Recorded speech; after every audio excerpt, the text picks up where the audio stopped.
Hey folks, welcome to your Nature Journal Educators Forum. It is great to be back here with all of you. I have missed you over the summer.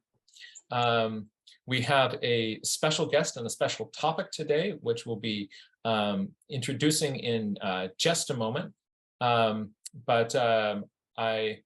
wanted to, before we do anything else, just recognize that Avea, you've done a ton of work to wrangle these sessions over the summer. And Billy Joe, I understand you had a hand in part of that, and other times, Avea, you were flying solo. And thank you so much for continuing the engagement and discourse with the community. Thank you. I feel like I'm really lucky. Thank you to everybody who was here at the forum this summer and for making this forum possible. And special thank you to Rosa and to Joelle for leading sessions. They were wonderful. We learned so much from both of you. And yeah, just thank you everybody for making this a fantastic summer and everybody who participated. So in a moment, we're going to begin our topic today with Lydia. Lydia has got some wonderful questions to ask us and a discussion that she's leading about the history of the online part of the Nature Journal community and building online communities. So it'll be, we get to talk and we'll get to discuss the history, and we'll get to include all of you in this discussion. Before I do, I second what Kate Rutter said. Welcome back, Jack. Welcome back, Billy Joe. We've missed you. It's good to have you back again. Before we go on to Lydia, I want to invite Jack and Billy Joe. Would you like to share a little bit about how you are and how your summer was going? I see Jack, you're unmuted, so let's start with you and then Billy Joe. Is that agreeable? You're unmuted. I can see you. You can't fool me. Oh, can't pull wool over your eyes anymore with that little trick. I had a really amazing summer, and I found myself on a different continent, and was what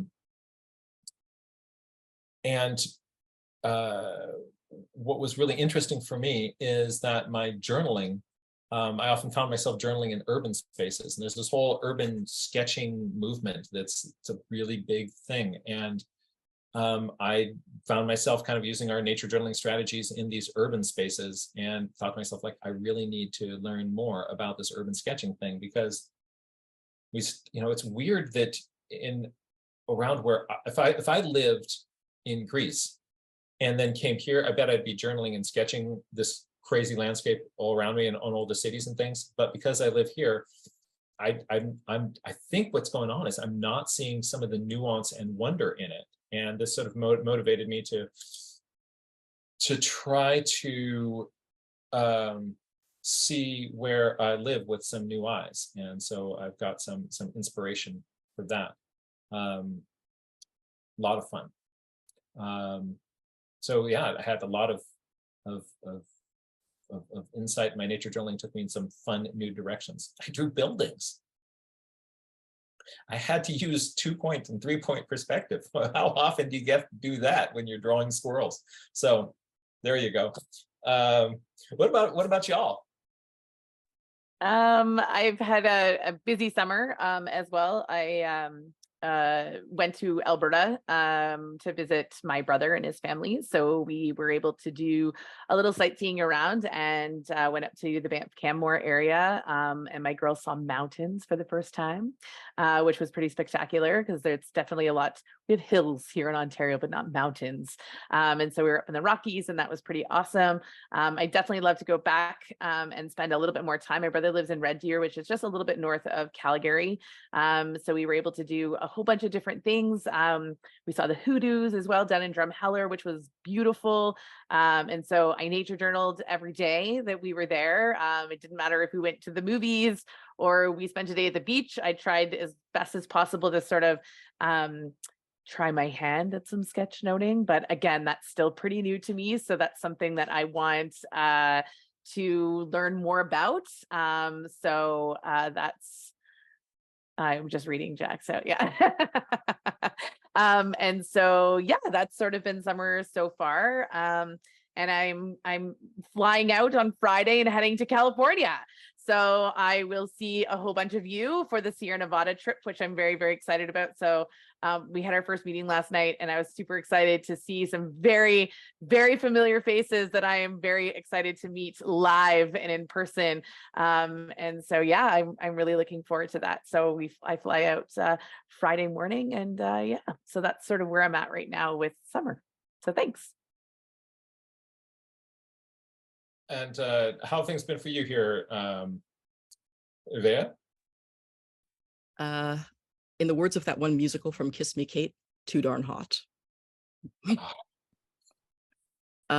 Yeah, anybody who's attended any of my Pencil, Mouse, and Chill sessions have seen me very happily fanning myself pretty much the entire time.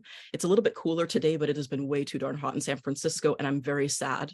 It seems like fog is now an endangered species. Hello, I love you too, son. And that's all. So I'm gonna let Lydia take over now. Thank you. Thanks, Avea. So I just want to give everybody just a tiny bit of context before we jump in. So this all started actually a couple months back when I finally worked up the courage to reach out to Jack about interviewing him for my blog. And for those of you who don't know, I work in corporate learning, and a big part of my job is creating global online learning communities within my organization. And when I first joined this nature journaling community, I was really excited both as a nature journal, but also as a learning professional. The online community that you all have built was exactly the type of community that I look to create and struggle to create every day at work. So one thing sort of led to another, and we are all here.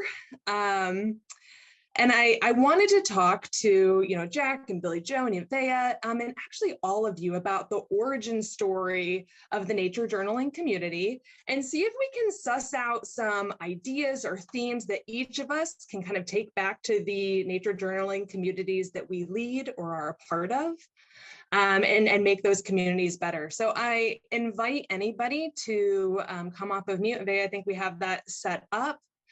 Or to put in the chat if you have ideas or questions. We want to hear them. And unfortunately, with the way I have this set up on my tablet, I can't see the chat very well. So if others could help me stay on top of that, I would really appreciate it. Thank you so much. Okay, so just to get us started, team, what is the origin story of the nature journaling community? Did it always have an online presence? Should I take that one? All right. So I can tell you about it from my perspective. There's probably other things outside of me and what I've experienced, but from what I saw, I'm going to take this back in time just a little bit. I started teaching nature journaling workshops that were live once a month field trips years ago when I was working at a science museum in San Francisco. That over time grew. And at the same time, I was, actually, no, before that, we're going to wind this even more. Here's a good start for the story. I started teaching, I liked nature journaling, and I started teaching nature journaling to people. So like Point Reyes Field seminars or a different site would have like people come and do lectures and presentations. I would come and do a workshop on nature journaling. But what I found is if I did something for Point Reyes Field seminars, and then the next year at that same time offered the same class, very often I would get the exact same person coming into the workshop and saying like, oh, wow, I really love that nature journaling workshop you did. It really inspired me to do nature journaling, but I just didn't start nature journaling. And here's the same journal that I had before, right? It just, here's like the last page is when I left the class, and it just didn't turn into habit. And so I thought like, oh, that's kind of weird. But when this happened again and again and again, and then they'd show up the year after that and the year after that, I realized that just doing a class here or there did not change people's behaviors. And even though people were enjoying those classes, as far as changing people's behaviors, it was a total failure.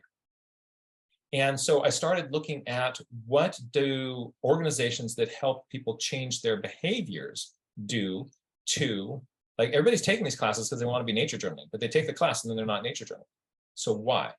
And I looked at things like AA and what are models that they're using. There's community, there's a kind of accountability, people have friendships and relationships, and we're checking in with each other on a regular basis. So what I started was the Nature Journal Club, the Bay Area Nature Journal Club. I started a Facebook page that Bay Area Nature Journal Club. Before I had this email list that I would send out to people. It started with an email list, but then the spam blockers got those because you're trying to send an email out to several hundred people. This must be spam. So I started a Facebook page called Bay Area Nature Journal Club. And then all these people started joining that from outside the Bay Area and thought like, oh, that's not working. That's kind of odd. Meanwhile, I'm now going around to 7 different sites each month and doing live workshops and facilitating a field trip. And then there's this Bay Area Nature Journal Club group on the Facebook page.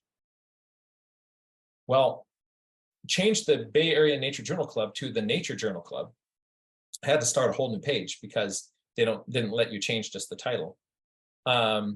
And these workshops grew and grew and grew. So every month I'm going around and teaching a different workshop every month in all these different locations. And then we're having a field trip. And that community grew and grew and grew and grew. And I would often take a video of that and try to post that online, which gave it a little bit of a digital footprint until COVID happened. And all of a sudden, we cannot be in the same place at the same time.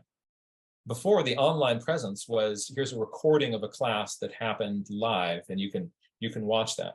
But this then thought like, oh my gosh, like, and I thought at first, like, how could you possibly teach nature connection and the sort of nature related thing on this sort of virtual online environment? But somehow we're still here. So from my perspective, that's kind of the way that this got started. Anybody want to tag into that?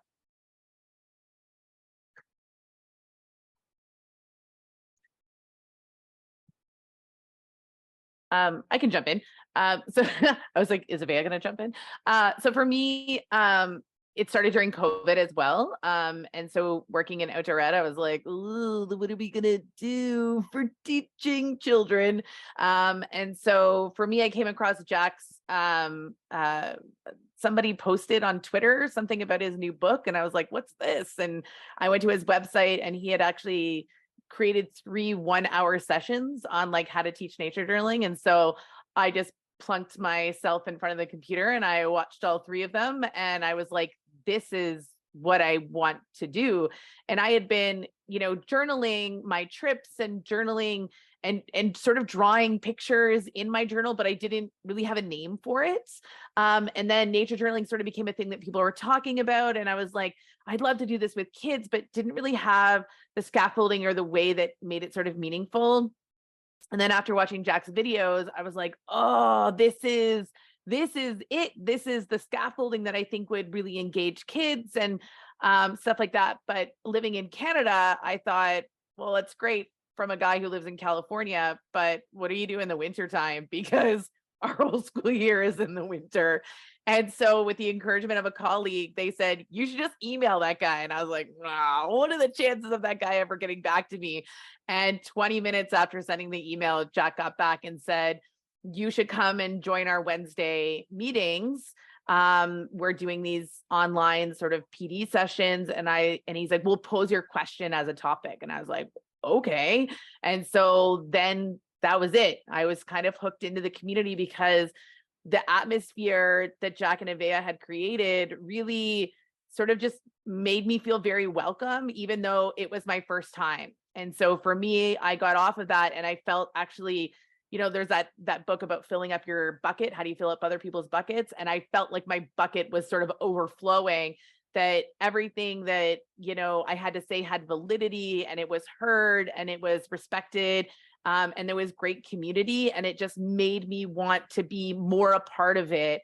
And maybe I was getting stuff out of here that I wasn't probably getting at work. And so it made that community much more richer for me.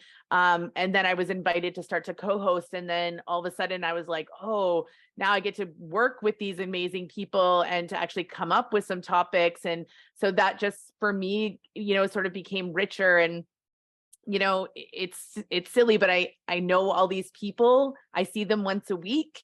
And, you start to get to know where they live and you get to know what they sort of do, but I've never met them live and in person. And so, it's silly, but when I jumped onto the message, like the meeting last night for Sierra Nevada, and I was counting all the people that I know who are going to be there. And I got off and I said to my husband, oh my gosh, there's so many people that I'm going to get to meet, live and in person, who I've talked to and had a relationship with online for the last 2 to 3 years. And so to finally bring that into fruition, to meet in a space and then to actually journal with each other is really, sort of really bringing it home for that community. And so I'm really excited to see how that changes and what more that we'll be able to do together now that we sort of have these greater connections of meeting face to face and journaling with each other outside of just this sort of online space, which has been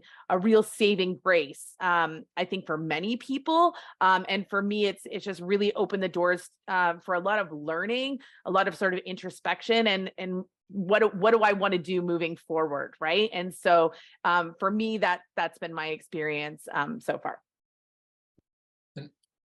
What was your experience been, Avea? You, how did you kind of come into this, sort of into nature journaling and then the online part of it?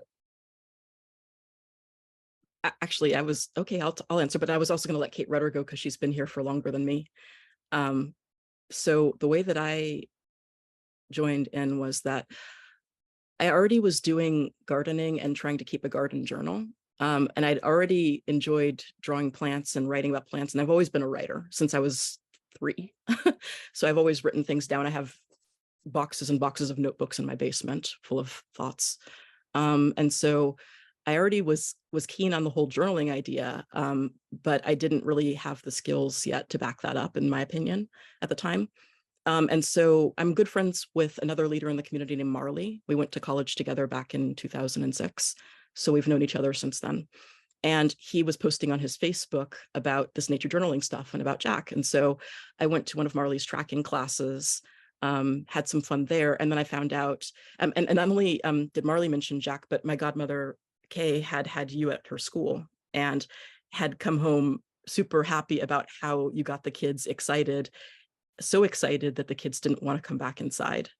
And some of these are kids who have had kind of rough lives. And so I became interested in that. She'd given me your book, how to draw and nature drawing and journaling, sorry. So that one, and then I didn't even know this, but I'd also used your Sierra book back during Natural History Field Quarter in 2008. And then I was like, wait, same person, wow. And so I went to your classes because they just so happened to be held at my workplace, the Chrissy Field Center, in 2017. And as I mentioned, you were kind to me from the very start, even as simple as like waving goodbye when I had to leave early for picking up Logan. And so it was fun. I enjoyed it because it seemed like the natural complement to what I was already doing with my gardening. And it also inspired me to go back to doing habitat restoration work because I'd done that since I was 13 and I'd wanted to go back. And I felt like nature journaling was, and combining those two was something special that I could do. And so I did. And I began going on the field trips, went to the first Wild Wonder. Then the pandemic began. And I found out Jack was still teaching online classes, which made me happy because I was really sad when the in-person ones were canceled. I remember standing outside the meeting place for the day and seeing a sign that said that the class had been canceled. And I was just like, oh, and I was all sad.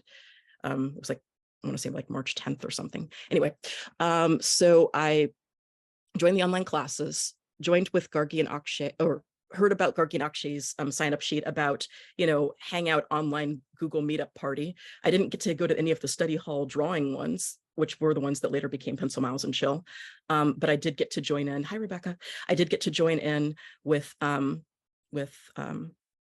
a few of the ones where you get to sign up like, oh, somebody is going to do a class. So I remember that Kate did one about zoom in, zoom out, and about maps. And I was like, yeah. And then you could sign up for those. And then you could write down classes that you yourself were going to teach. And I remember writing down one where I wrote drawing difficult things. And I wanted to see if other people, if we could just meet together and talk about what's a difficult thing, and then we could all try drawing it and then, you know, show each other what we did. There were 4 of us there. I think, Jack, you were one of them. And then the very next Tuesday, Ask Jack began. And it may not have been because of my thing, but I like to pretend it was. It might not have been, though.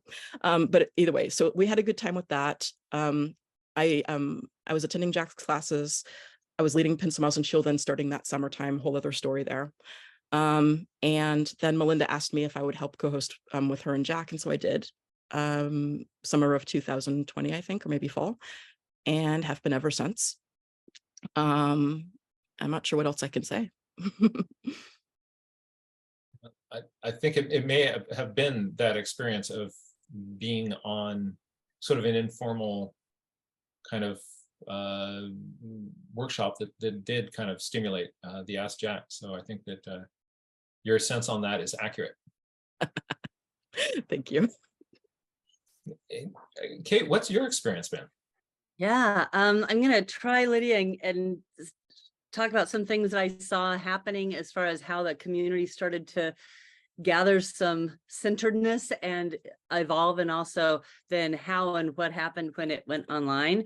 So just a little bit about the origin story. I have been in corporate America, was a visual communicator and graphic recorder and facilitator. And I know Mike Rohde from the Sketchnotes world. And so when his book came out, I started a meetup group called Sketchnotes SF in 2015.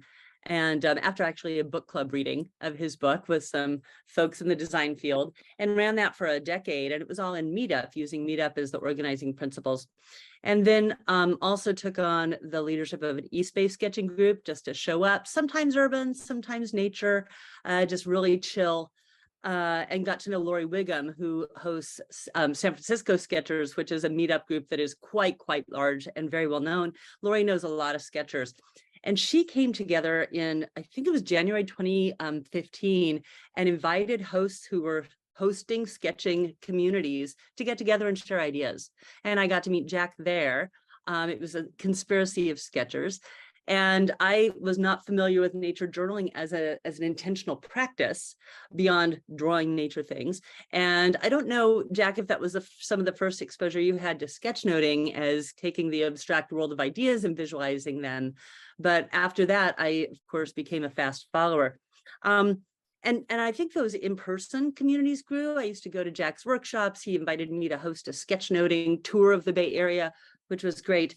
But this confluence of events around the pandemic, I think, was really significant. We just had our first in-person Wild Wonder at Asilomar, the September of 2019. And then in 2020, you know, all was going for regular growth. And then this happened. And there were definitely people finding each other. It was, I think we found each other online, but we weren't really connecting online in the same intentional large group way. So this confluence of 3 things. 1 is we couldn't meet in person. 2, there were already activities happening that now needed to continue to go on. We weren't trying to invent new things, like Wild Wonders, the conference. And then a whole need for people to be outside, even though we were online more than ever. And those tension points, that's when I saw the Facebook group grow from like 5,000 to what, 50,000 now. Like that's community scale right there. And so to go back to where Avea was talking about, when we were all in our sad, anxious, awful, disconnected, remote, you know, online ways, Akshay and Gargi, who are names you probably have heard and encountered, and maybe Avea hip check me on this, I don't know some of those origins, but there was this Google sheet of like, hey, let's get together online, and if you have a topic you want to talk about, you can share that. And as Avea said, I did one on maps. Robin Lee Carlson did one, or she would come to them. Roseanne Hansen was doing something. Marley was doing something. Avea. So these are names who are still kind of in a different role now in the community. But that was the genesis of that. Let's do it for each other and with each other. And there was a beautiful, weird wonderfulness about that I think was open and not very regulated, that allowed for a lot of experimentation and I think a lot of community building. And then Meetup as a host site was always like, not online. If you want to do your stuff online, not here. And then they had no option. So all of the meetups went online, and they built the infrastructure to actually connect that better. And so when meetups came back through the platform of Meetup, there's still a big hybrid movement for that. And then Jack with his Ask Jack, and then that became more formalized. And then there were programs for your videos, Jack, were starting to be rolled out in a very more regularized way. I mean, you've made hundreds of videos.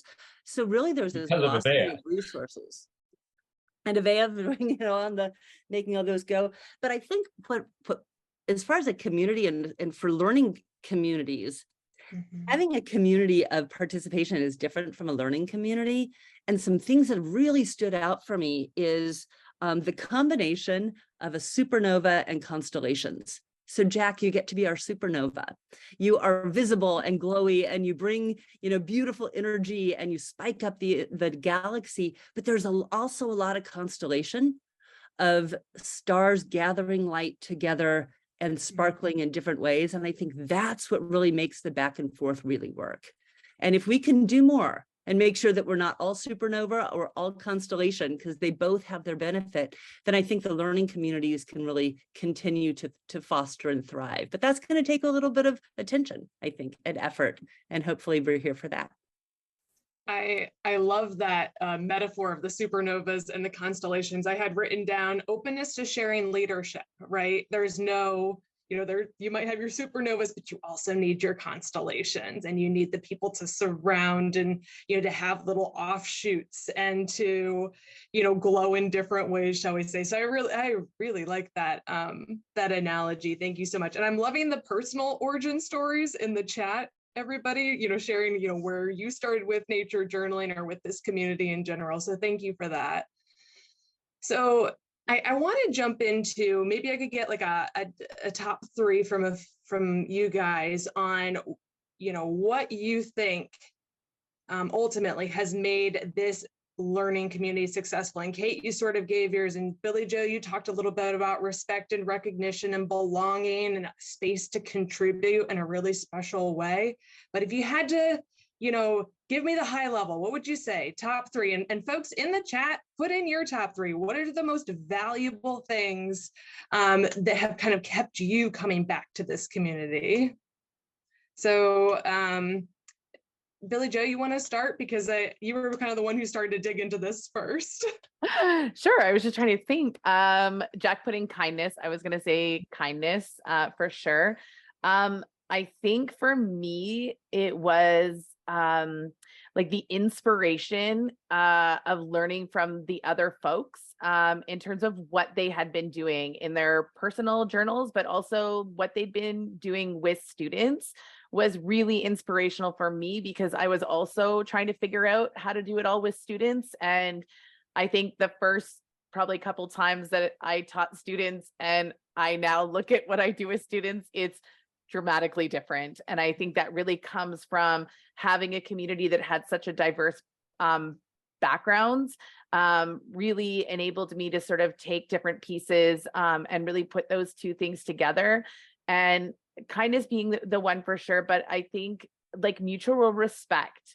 There doesn't seem to be like a hierarchy. It's not like, oh, I'm a teacher, or, oh, I'm this. Everybody is really comes to this space on the same plane and has something to offer. It doesn't matter if they teach in a formal school setting, or they're an outdoor educator, or they're homeschool moms, or they're retired, or they're coming from a corporate background, like whatever it is, somebody has something really, truly amazing to share, and it is welcomed with such kindness and respect, that I found it really inspiring to continue to keep coming back and seeing what I could continue to learn. And so for me, it was, a professional development class that I got to take part in every week with these incredible people from around the world. And not everybody was always the same every week. There's definitely like a crew of us who were sort of there, but you have some people popping in and some people popping out, and then we get new members. And so every time someone new comes, it's enriched that much more, and someone's bringing some kind of new perspective. And I've just personally really loved those pieces of it. So those would be my top 3. Awesome. Yeah, in the chat, I'm seeing a lot about the kindness and the passion and the curiosity, different perspectives. Yeah, wow. So much goodness here. Growth mindset, acceptance. These are really great words, guys. Does anybody want to come off mute and describe a little bit more about whatever they put in the chat? Or if you haven't put something in the chat, if you want to come off mute and just tell us verbally what your kind of top 3 are. Jack, I appreciate the relevance piece, because I think the shared interest, right, around nature is a thing that keeps us coming back. Kate, I see your hand. That's exactly what I wanted to expand on. So because for me, I was, I had just quit my job teaching art in person because, obviously the pandemic. And so I was just desperately trying to find a way to teach art outside. Because it's the only thing that made sense going forward as everything was happening in the world. And to find this community was like, there's a recording of me saying like, this is what I want to do the rest of my life. And I has not wavered in 2 years, of saying that. And it's just kind of that oh, this is what I need to be doing. And so I'm going to put in the commit, I'm going to do whatever I need to make this work and make this my life. And so, and then the bonus for me has been the kindness and the respect and the admiration. And, that part is just, really enriched my life so much and just taught me how to be a better person. But even if I hadn't had that, I think if I could just sit there and listen to the sage on the stage, I probably still would have joined and been committed to it, as long as because there's so much information available out there. And it's just information that I'm just soaking up, like a sponge, how much can I hold? Because this is all relevant and stuff that I've always kind of wanted to learn. And it's finally being presented in a way that really makes sense for my brain and for the way that I work and the way that I want to work and do stuff personally, but then also share with my own community out here. And so, yeah. Yeah, that's awesome. Thank you so much for sharing, Kate. Yeah, in the chat, Rosa's saying, respect, valued contributions, and also just the quality of the knowledge that's shared. So I appreciate that. So I want to kind of take this in the direction of online communities. As I think many of us work in in-person nature journaling communities. When you think about what we have in this online nature journaling communities and what we have in our in-person nature journaling communities, how has technology benefited the community and what has been lost? And I'm not going to call anyone because I think that's a thinker for a moment. So whoever would like to, yeah, go ahead. One thing that's amazing about it is that it has given us the ability to meet people all over the planet. As Billy Joe was just saying, that you look down at who are the people who can be on this upcoming meeting. There are people from Canada meet Hawaii, Hawaii meet Canada, and we're going to be in a situation where in about a week we get to be in the same place and hug, right?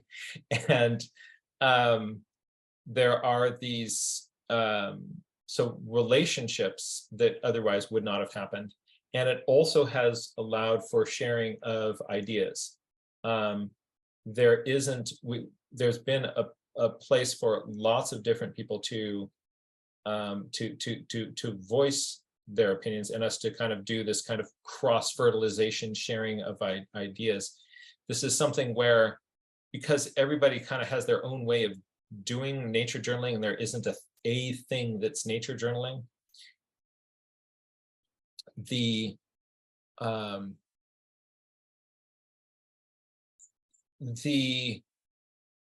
by hearing other people give their thoughts and ideas, it helps us all kind of like, oh, that's a different perspective. I can use that. It's really important here to look at different ideas. We do this thing called a journal share when we have a group meeting where we kind of, everybody goes out and we nature journal and people are looking at the same kind of spiders, and then we put these journals on a picnic table while we're eating lunch, and people look down at each other's journals and like, you did this completely differently than I approached it.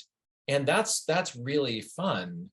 I was looking at the same spiders and you've got a totally different angle. And then I can use this idea also kind of, I'm going to borrow your idea of how you played with those spiders, and I'm going to put that into my little game over here. It makes my nature journaling game better. So now we get to do that internationally with ideas and thinkers all over the place. And then that sharing,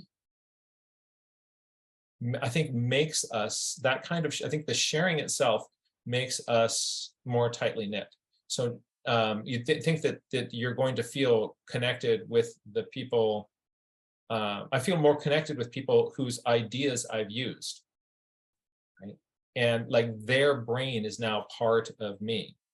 Like for about 3 years now, I've been looking through the pencil mile journals of a young naturalist named Ray Bonto.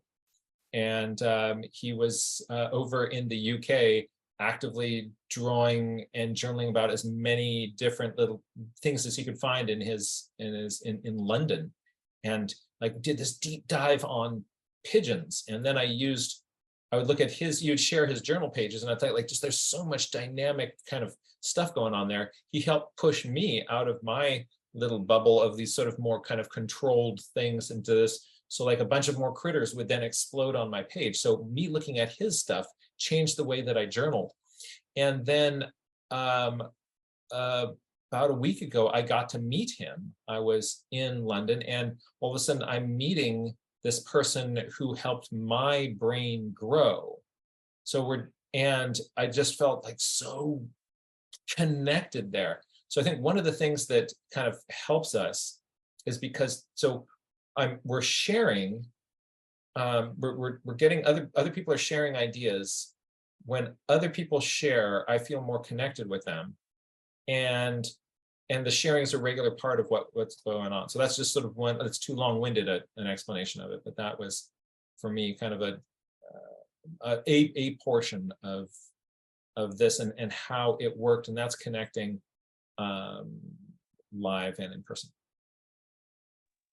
You know, something that you didn't say but kind of comes out of that, Jack, is the multi-generational aspect of this community, which is really different and cool and inviting. So I just wanted to highlight that because you didn't say it, but it's there, and it's something that is unique to my experience of this community. Evea, you were about to say something.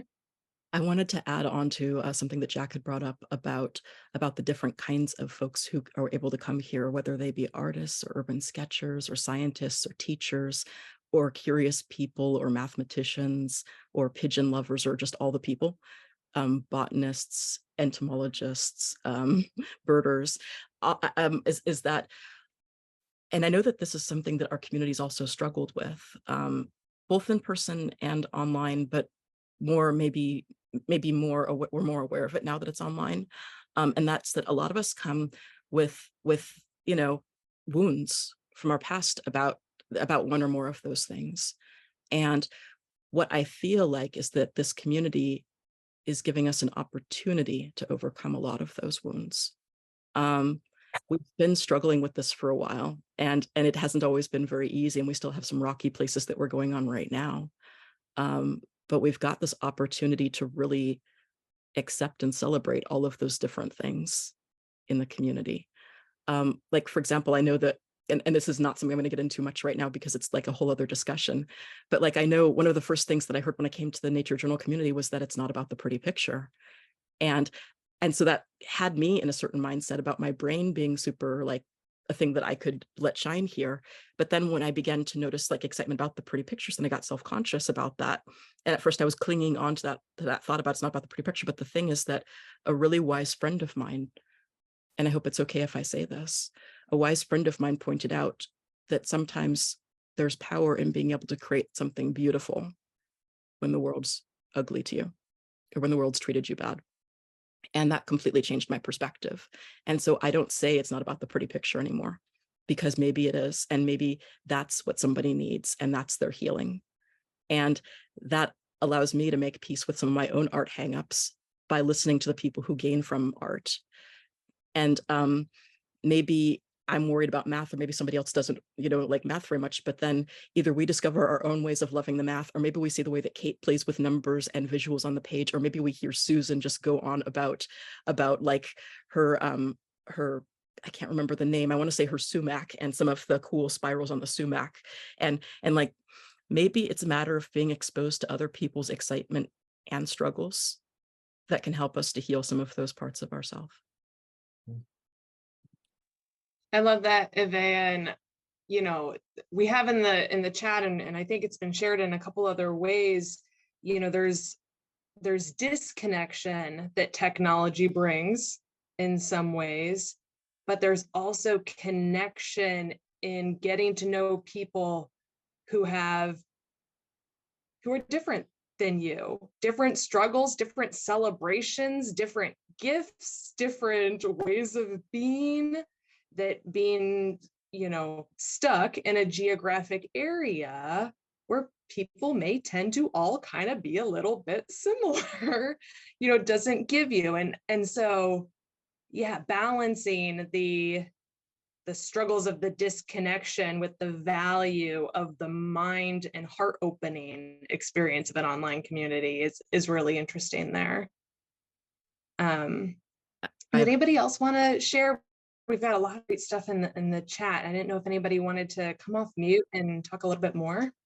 Evea had a follow-up thought there. Sorry, and then I'll try to give more. Oh, I'm sorry. It's okay. It's just that you said some more things that it's also, I think about the way we struggle with these things, that when we have these challenges, that's why I say it's an opportunity as opposed to a done deal. We can struggle in a way that helps bring the beauty of all of the different facets of our world to each other. But we got to be careful about how we do it, because we could also equally wind up making other people feel very shut down, depending on how we address it. And so it's a matter of both the subject matter itself, but then also how we discuss it and how we support each other. And I feel like we've come a very long way as a community in that. And I feel like we have so many other places we can go. So I hope that this is something that we'll continue to do, is to figure out more ways of celebrating each other and ourselves. Like, I remember Kate had said something, I think it was either online or in person, you'd said something about figuring out how to make it so that we're not constantly worried about like our self. I can't remember how you said it, but you said something very wise about how instead of going online and like worrying about, oh, I'm not good enough for this, like instead having a way of like enhancing, like having it so that it's a space where we're not magnifying what we're insecure about, but we're feeling like we're safe to celebrate different things. But you said it better than I did. Another thing is that to talk a little bit about one of the things that I feel has been a little bit lost, but doesn't have to remain lost, if that's okay, because you did ask that question, and I think it's important. And this is a thing where it's not everywhere on Earth, it's more location specific. Speaking of Kate, I feel incredibly lucky because Kate Rudder has begun our in-person meetups. And I could say that she restarted them, but I think that would be incorrect. I think that Kate has resurrected. No, not resurrected. Like she's done something completely new. How do I say this? A thing that we lost before Kate began leading the community is we lost our in-person meetups in the Bay Area. We had our online ones, and that meant a lot, but we didn't have our Bay Area community in person for a long time. And it felt like our community was fragmented. And it still is. And I think that Kate has begun to lead a community that is still fragmented, but she's making it grow stronger by bringing us back together and also by welcoming new members. And so I see a lot of healing in our future for that. But I can say, in spite of everything I'm grateful for with the pandemic, I'm still reeling from the loss of our in-person community and the way that it's not the way it used to be. And that's been really painful to deal with. But I know that that's not everywhere. For some places, they may not have had this nature journal community until the pandemic.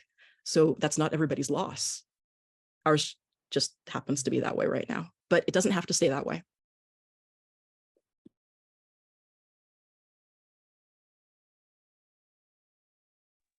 Thank you for sharing that, Ivea. You're totally right in that not all of us suffered the loss because some of us never had it to begin with. But your experience of loss in some ways shows those of us who never had it that things could be even better, which I think for some of us is a little mind-blowing, at least for me.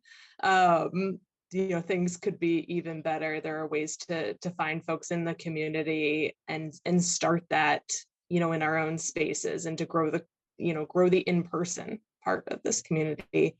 I also loved what you said about making this community a space where we don't necessarily highlight our weaknesses, but we share our strengths. And that I am remarkable because, if we could start a sentence with I am remarkable because, and have that, bring that to a community. It's okay to have weakness. It's okay to share weakness. That's, there's room for both. But I think sometimes we always start with our weakness instead of I am remarkable because. Kate, you have your hand up. I want to give you space. And then I also saw Jack after Kate. Thank you. I'll keep this short, but one of the things I am intrigued with is how, as communities continue to evolve and grow, the place for the origin story time and telling, and it can be important because it's part of the history of a community, and for newer folks who are joining this program in progress kind of can feel much more grounded when they know the background. But it can also become this place where ye oldie timey folks almost have this sense of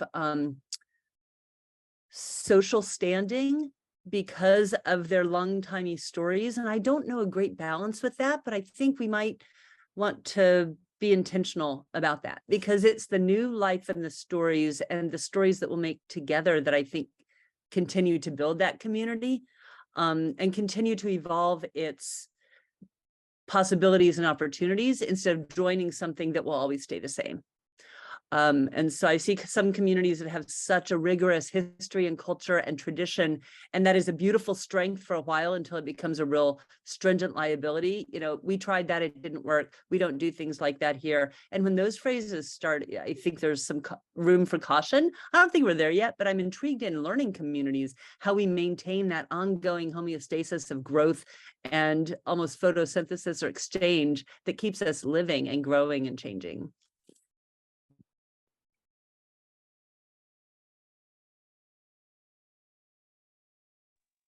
Go ahead, Jack. I think you were going to say something. But you're muted though.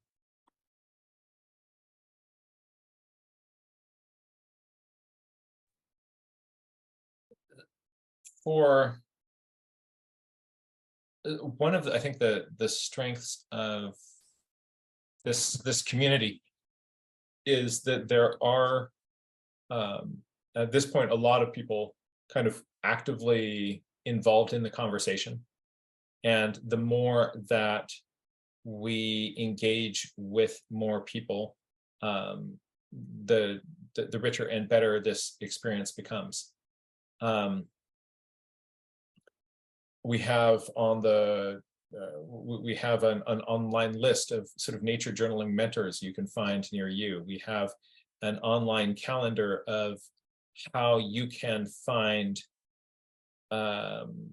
anybody who's offering a class in nature journaling. We want to get them in front of whatever audience that wants to to interact with them.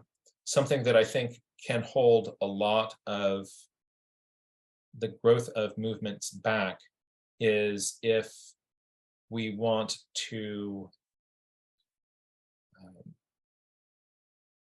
if somebody is working to kind of keep the position of being in front of it. And so I really like that as this online community grows, we're able to find more voices, and we need to be more, active about that. There's something that's incredibly valuable about hearing from a nature journaling perspective from somebody who's thinking differently than I am. Something that I think has helped also make this community work is this idea of is sort of sharing the microphone and helping those voices get out. And there's also so many ways of doing that. Like I might do something that's kind of a didactic lecture. Avea developed this community of like, let's sit down and have a conversation. And, so people are bringing all these different ways of thinking. The other thing that I notice is that people are helping each other. And that's huge. So people who are more established are helping people who are newer to the community, have their voice. People who are newer to the community are helping people who are more established kind of wrangle and run meetings. Just sort of one example of this for me is that like if anybody's watching this video online, the reason is Avea sat down, did all the editing, uploaded it, and did all the work to kind of make that get out there. These conversations that we have with Educators Forum, Avea and Billy Joe are and I were working together to make these things happen. And like it's impossible to monitor the chat and be engaging in a conversation. And this I don't know if it came from our focus and intentionality about being kind, but I see a real interesting crossover with it. We're also really trying to help each other be successful in this crazy activity, and that makes it all better. That's a thought. Thank you for that. When I think of growing online, growing communities in general, I think about guardian and growth. You guard some things and you provide space to expand in others. And I think what I'm hearing from everyone is that we guardian the culture here and we provide growth opportunities, to allow more voices, more sharing, more opportunities for contribution, which is really neat. And, we've talked a lot about culture in this conversation, but the core of this is still nature journaling. But Jack and Vay and everybody has really made a point of inviting non-strictly speaking nature journaling voices in this community, whether it's scientists or sketchers or botanical artists or people, sketchnoters, right? People who take a different view and aren't necessarily nature journalers. So what is your perspective in how you bring in voices that aren't even necessarily nature journaling?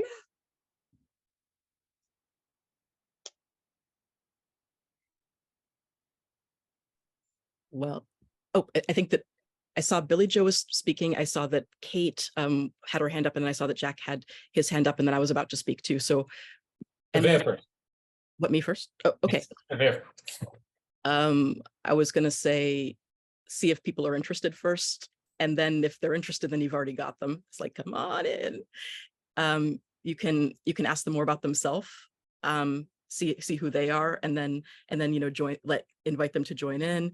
You can, if they're uncertain at all, then you make it really, really easy. Rosa had a wonderful session about that this summer, and I see her hand is up too.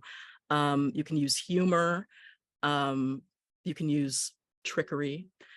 You can trick them into being nature enthusiasts. And then once they're in on the joke, then they can join you. In other words, if you see them interested, just be the pen and pencil or be the water brush fairy and hand them something and be like, okay, then come with me. And then you just go off into the woods and sing together. Yeah, that's all. Just, if they're interested, just grab their hands. Yeah, and then I saw Billy Joe, Kate, Jack, and Rosa. Go for it, Kate. Oh, I thought it was Billy Joe, Kate. Okay, I'll go. I just wanted to laugh and say that for years I was involved with the UX community, still am. And for decades, there was this whole unspoken but very spoken conversation around, the bar about like defining the thing, because it felt like someone was always trying to define the thing. And I see that as a dynamic that happens on the Facebook group as well, is like, is this nature journaling? I don't feel like I'm nature journaling. Is that? And pretty much people are very good to not say this is and that's not. I think that's emerged as a behavior. But it is its own kind of cultural touchstone to have conversations around defining the thing, because a thing in a community has some edges to it that make it around some collection of things that make it unlike other things. And that is so vague and broad, but it's an interesting, the Urban Sketchers community, it has a manifesto. It is very fierce. And when approached with our local group to see if that would be a chapter of the urban sketching groupings, I chose to, and actually looking with the community, we chose to say no, because there were some fairly stringent requirements of what that would mean about how we met up, how we treated each other, how we shared our work, that people were not really interested in that level of rigor. And so that community continued as its own little community, but those stringent guidelines also created intimacy and a connection. So I don't know what the vibe is. I think our vibes are much more loosey and embracing and much more of a bazaar than the cathedral, but still it's a consideration that kind of goes back and forth. And if you haven't read The Cathedral and the Bazaar, which is about these modes of how kind of communities and exchanges happen, it's a really good book. I just said it was a good question, and then it sort of had me sort of ponder, what is it, what isn't it, and things like that. And when in the early days, of when I was in here 3 years ago, Beth Ann Burton has this amazing podcast, and the people that she was interviewing on the podcast were all very different and very broad. And so to me, listening to those podcasts and then listening to those folks and then following them on Instagram, they were all doing different things. And there's this one woman, and I apologize, I can never remember her name, but she does her nature journaling through makeup. And it is like out of this world awesome. And it is so cool. And I think, those, just being like, that's nature journaling has really left me feeling like there is no wrong answer. There's no right answer. There's no wrong answer. It's just whatever is in your heart and which makes you feel good on the paper. And so I try to translate that with my students, and I watch them looking at me going, yeah, but there's a rubric. Yeah, you're going to mark me wrong on something. And I always say, no, you can't mess it up. There's no way to be wrong. Whatever you think is what you think, and that's sort of where it is. So to me, I feel like that's really where I've been able to sort of get people to sort of come on board with it, in the fact that there isn't actually any rules. There's some guidelines, but those guidelines can also be interpreted however you like it as well. And so I feel like that freedom to be creative and that freedom of thought is actually really what has inspired and made it very easy to welcome people in. So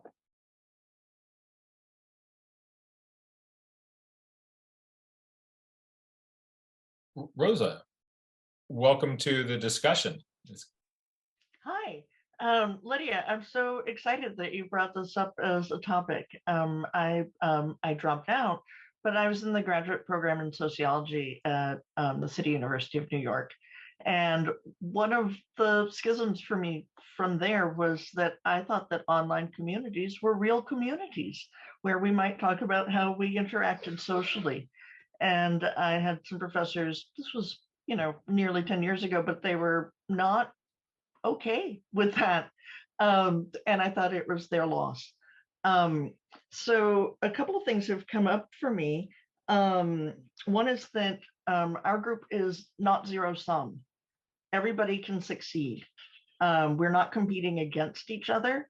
And I think that when we say it's not about the pretty page, or it's not about how many hundreds of questions you can write down, that we're trying to give people different ways they can succeed, as opposed to trying to shut out different ways of interacting with the stuff. And I think that that might be what's coming up, Ivea, with the, it's not about the pretty pictures, but then we also heard from some folks who are very artistic, and the pretty pictures are the way that they can engage and start to move into the community.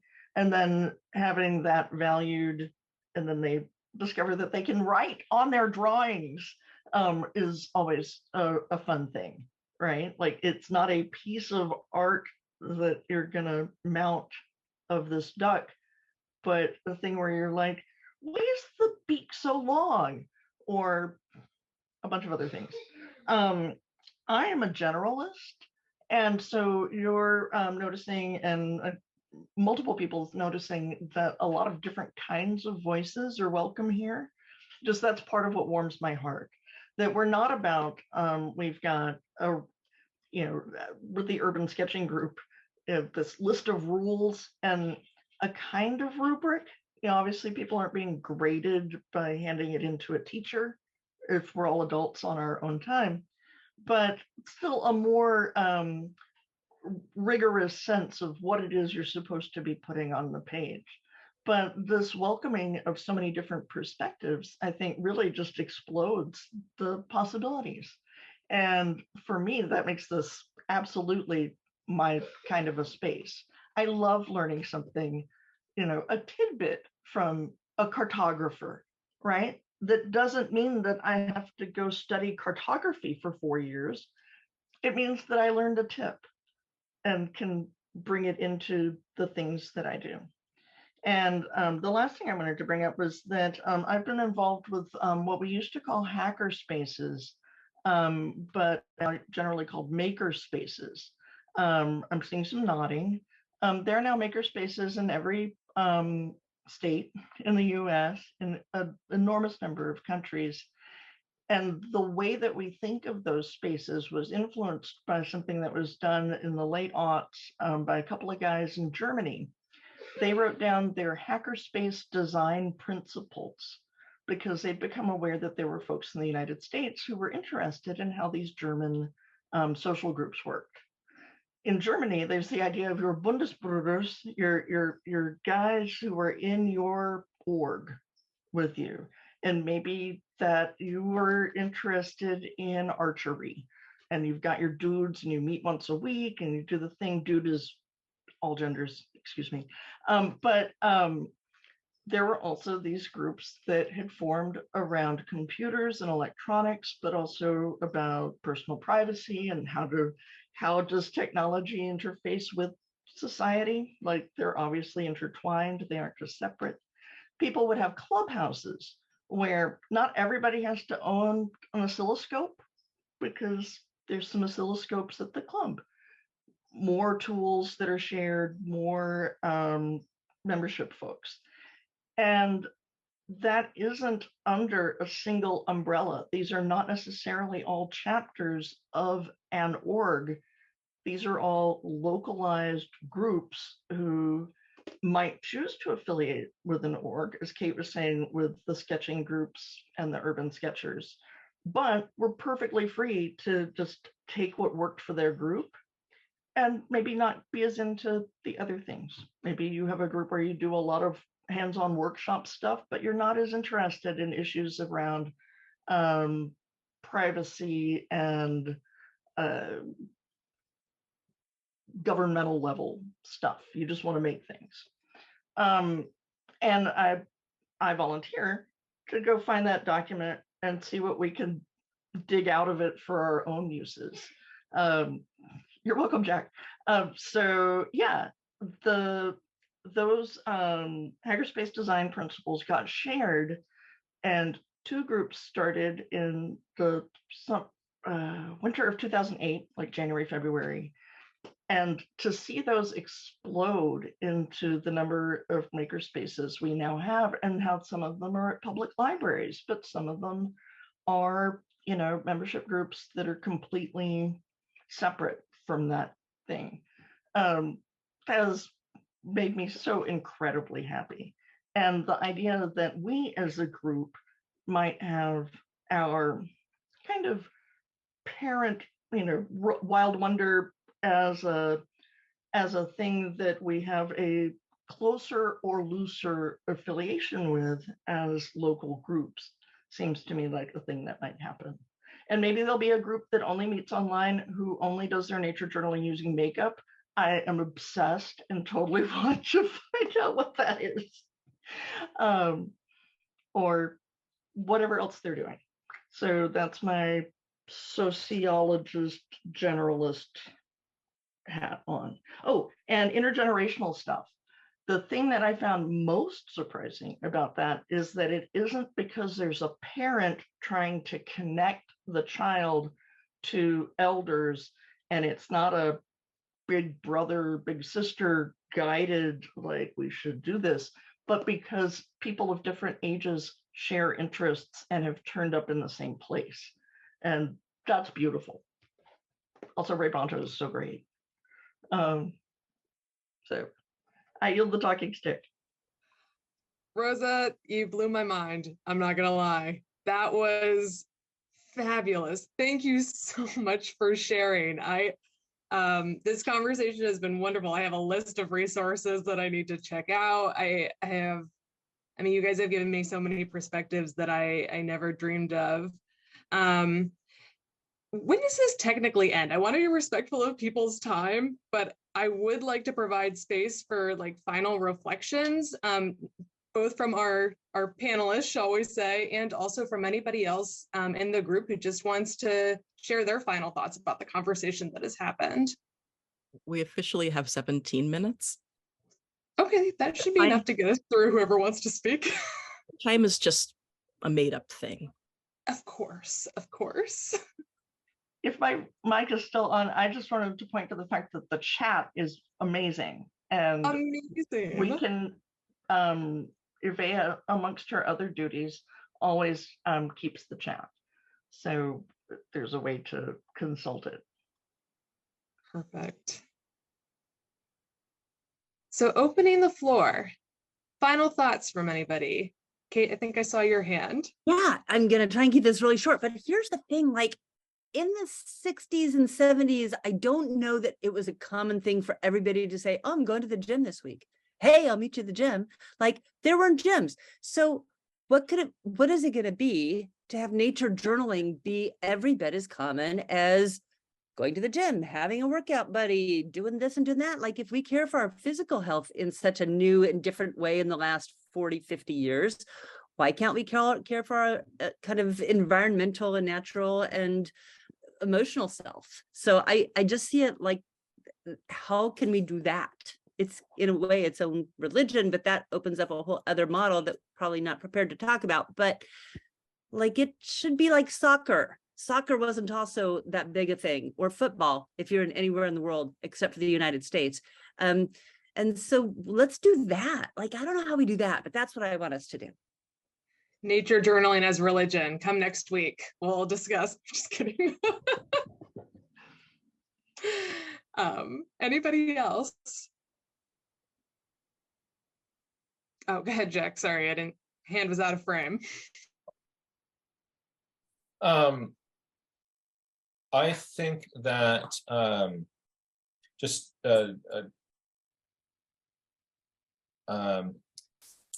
I've thought of four things that I think have helped this community grow. And I think that they've got lots of applicability to other places and whatever we're doing. And these are, you know, stuff that my mama and papa taught me and taught us, and they're not unique to this, but I think we want to be really intentional about them. And the first is that in whatever you're doing, to be kind, and whatever you're doing, to share, and whatever you're doing, to help other people, and whatever you're doing, be open. And I think that those ideas have been really influential in how we see who we are in this community, and motivating us to want to be more involved with it, and to help us to be able to grow. It just makes the whole thing a lot more fun. And maybe I could add one more thing in, and I'll keep kind of adding to this list, to remember to play.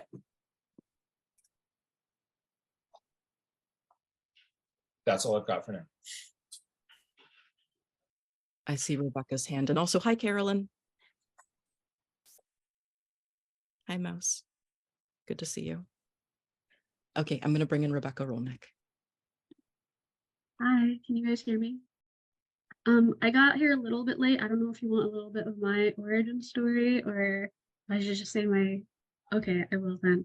Then I'll kind of share my wrapping up thoughts. But yeah, I've been part of this online community since 2020 in the summer. Yeah, just about 3 years. And I have known about Jack, or John Muir Laws, because I didn't know if he actually goes by Jack, since about 2013 or 14. I got, I think I've told this story before, but I got really into birding when I was in middle school and high school.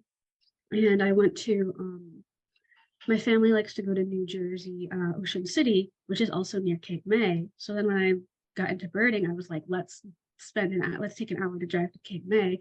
And at the Cape May Bird Observatory, they have the most amazing bird store with like every bird book you could imagine. And my dad was like, I'll get you one book you can pick from the store. And I spent like a bunch of time looking at all the books. And the one book I ended up picking out of all of them was The Laws Guide to Drawing Birds. And that was my introduction to John Muir Laws. And so I've been a big fan since I was in high school. And then during the pandemic, I don't even know how I ended up on like what internet journey or how, but I ended up finding the website, and I was teaching classes online for nature journaling. I found out there was the book of how to teach nature journaling, which you gave us the free PDF. And I started using that to teach some of the, I was teaching for a program called Young Naturalists through the library, and we went online, and I was like, let's do nature journaling.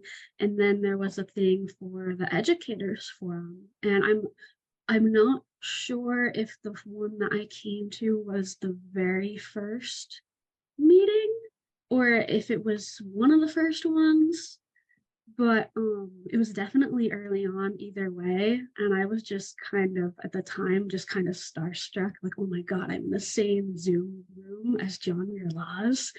But then it became, I was like, I'm actually talking and he's listening to me and responding to me, like, oh my gosh. But then it it just became about so much more than just Jack with this whole community. And like, for example, Ivea is genuinely one of my best friends now, even though we've never met, and we talk all the time. And yeah, so I just want to reiterate what I said in the chat earlier about how this community has been so important to me. And like somebody else was saying, I never had the in-person nature journaling community, and I still don't, but the online community has been so important, especially during the pandemic. It's been one of the best just of any community, in person or online, that I've ever been a part of. And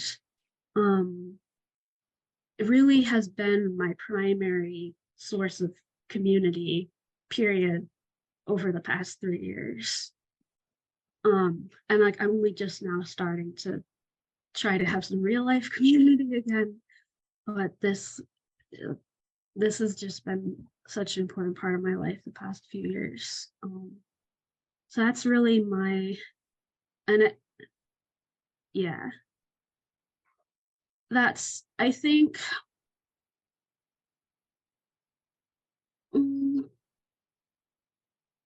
I guess I just need to remind myself of that, and hearing everybody else today has been really important too, because I have been having some issues that I've encountered the past recent times, and that's made it kind of feel harder for me to interact in the community.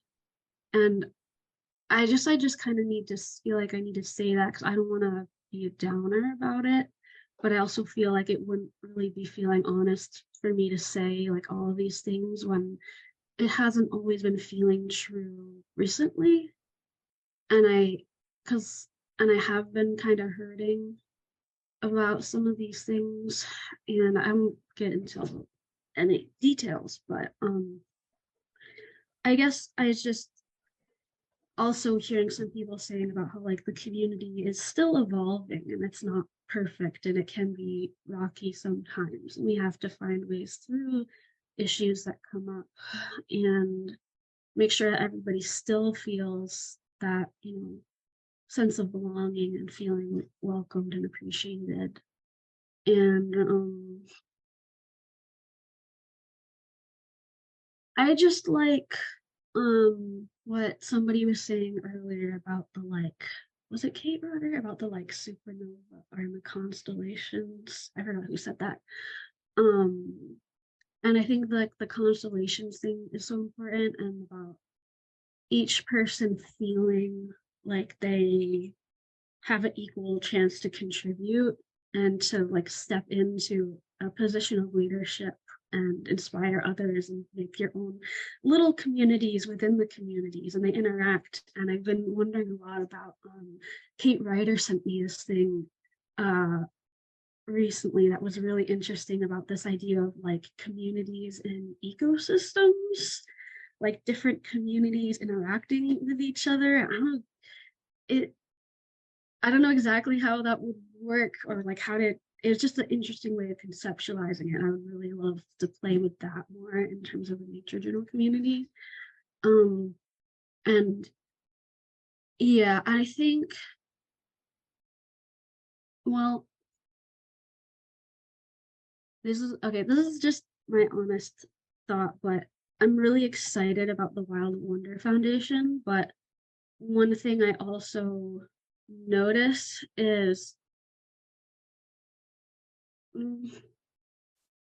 I feel like it's also creating some power dynamics that can be kind of uncomfortable.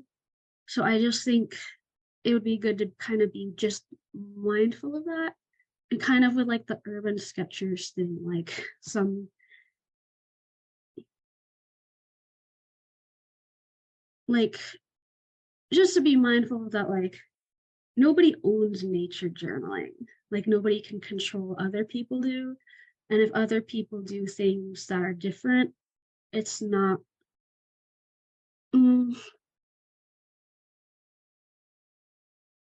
like, I don't know how to say what I'm trying to say, but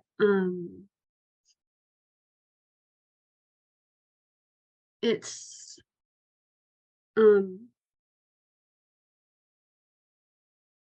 We want to hear what you have to say. Whatever's in your sorry. heart, we're listening to you. I just saying that so that way you'll know that you're not up here speaking alone. We're all here with you, Rebecca. We're with you. Thank you.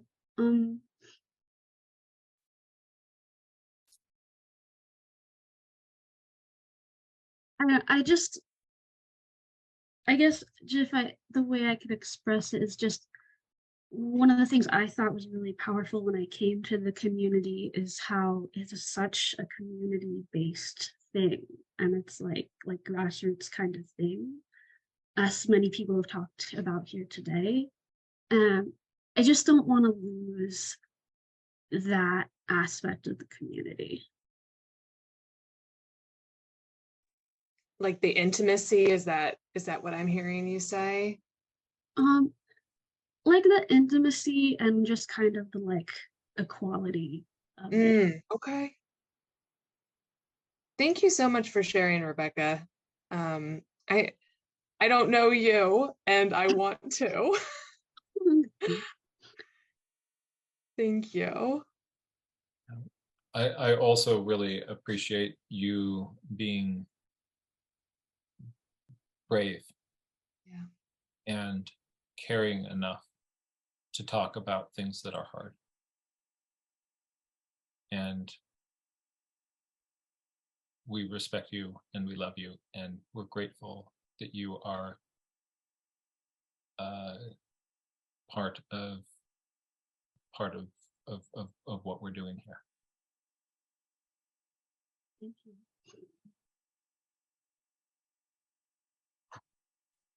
But yeah, this idea that, institutions, Wild Wonder Foundation, how can this support us? How can this help us? How can we have something that helps support us without having it dictate to us what or how or who is nature journal?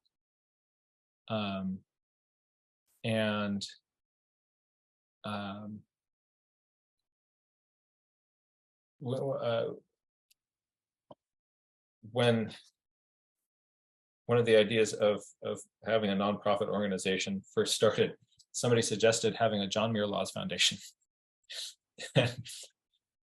and that's not what we need. It's not what a community needs to help us grow. And it is interesting how anytime sort of positions of power or authority, they can change us, and they can change the way we interact with each other, and that's something to be really conscious of. How can we have this be something that supports us and the network of relationships that we're building, rather than keeping it a certain way or making it into something else. And I think, Rebecca, it's so important that as we're in the early stages of this foundation, to be thinking about those exact questions. And thank you. Yeah, I actually think that's probably a really good place to close as we think about the past of this nature journaling community. We look forward to what it could become, and also with a wariness of losing the soul of the community along the way.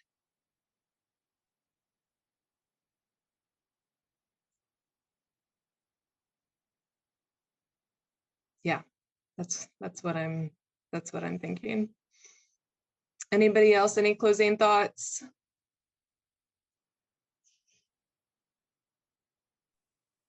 I'd just like to thank you for giving us this opportunity to reflect on the online group in particular, but the movement more broadly. I think it's really valuable for all of us to hear this discussion. And we might not have had it if you hadn't come to us when you did that. Well, thank you all so much for your contributions, for your insight, for your thoughtfulness. This is more than I ever could have imagined, and that's because of all of you. So thank you all so much. Happy Wednesday. And Lydia, again, we are so deeply grateful for your facilitating this conversation. And I would also like to let folks know that the reason that this conversation came up is because